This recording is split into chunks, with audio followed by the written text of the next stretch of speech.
Hello friends, welcome to my YouTube channel. इस video में बात करने वाले हैं कि अगर आप ड्रीम 11 में ये सोचते हैं कि आईपीएल मैच में कितने पॉइंट्स लाने पर रैंक 1 आ सकते हैं तो आप सही वीडियो देख रहे हैं। तो सबसे पहले हम ये जान लेते हैं कि रैंक 1 लाना है तो किस कॉन्टेस्ट में लाना है। फॉर एग्जाम्पल यहाँ पे आपको दिख रहा होगा कि अलग अलग टाइप का कॉन्टेस्ट है। तो एक मेगा कॉन्टेस्ट होता है जिसमें आपको एंट्री फीस 59 रुपया लगता है और आपको रैंक 1 आने पर 3 करोड़, रैंक 2 आने पर 1 करोड़, रैंक नंबर 3 आने पर 1 करोड़ की राशि यहाँ पे दिया जाता है। उसी तरह से और एक कॉन्टेस्ट के बारे में बात करते हैं तो जिसका एंट्री फीस है 39 रुपया, जिसमें कि रैंक 1 आने पर 2 करोड़, रैंक 2 आने पर 10 लाख रुपया, रैंक नंबर 3 आने पर 5 लाख रुपया दिया जाता है। अब यहाँ पे कुछ और कॉन्टेस्ट के बारे में जान लेते हैं। तो यहाँ पे आप देख सकते हैं कि इसका एंट्री फीस है 125 रुपया और रैंक 1 को 15 लाख रुपया दिया जाता है और एक का एंट्री फीस है 375 रुपया और इसका भी फर्स्ट प्राइज जो है 15 लाख रुपया दिया जाता है। और एक कॉन्टेस्ट का और बात कर लेते हैं तो इसका एंट्री फीस जो है 1 रुपया और इसमें फर्स्ट प्राइज जो है 3 लाख रुपया दिया जाता है। तो यहाँ पे आपको किस प्रकार के कॉन्टेस्ट में आपको रैंक 1 लाना है, तो अगर यहाँ पे जिसमें कि आपको first prize 15 lakh, first prize 3 lakh रुपया दिया जाता है, तो इसमें जो है काफ़ी कंपटीशन जो है कम रहता है, जिसमें आपको कम पॉइंट्स लाने हो सकते हैं मेगा कॉन्टेस्ट के मुकाबले।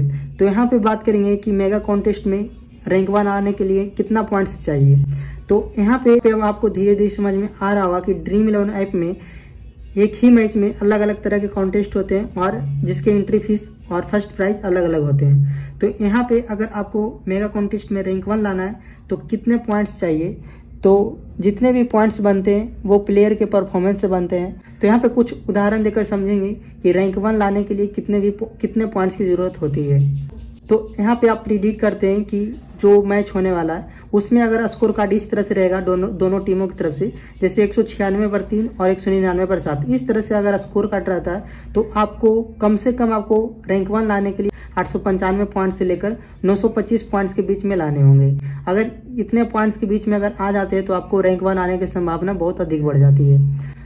अब यहाँ पे दूसरे एग्जांपल के तौर पर समझते हैं। तो यहाँ पे अगर आप इस तरह से स्कोर कार्ड प्रिडिक्ट करते हैं कि 180 पर 6 विकेट एक टीम से गिरेगा और दूसरी टीम से 182 पर 9, इस तरह से स्कोर कार्ड रहेगा, तो आपको जो रैंक 1 लाने के लिए 938 से लेकर 970 पॉइंट्स के बीच लाने हो सकते हैं। अगर तीसरे एग्जाम्पल का बात किया जाए तो यहाँ पे अगर स्कोर कार्ड 143 पर 3 और 137 पर 9, इस तरह से अगर स्कोर कार्ड रहता है तो आपको 819 से लेकर 850 के पॉइंट लाने हो सकते हैं। अब यहाँ पे चौथे एग्जांपल का बात किया जाए तो यहाँ पे अगर स्कोर कार्ड 208 पे 7 विकेट और दूसरी टीम से 204 पर 7 विकेट, इस तरह से अगर आप स्कोर कार्ड प्रिडिक्ट करते हैं तो आपको कम से कम 950 से लेकर 1000 के बीच में आपको पॉइंट्स लाने हो सकते हैं रैंक 1 लाने के लिए।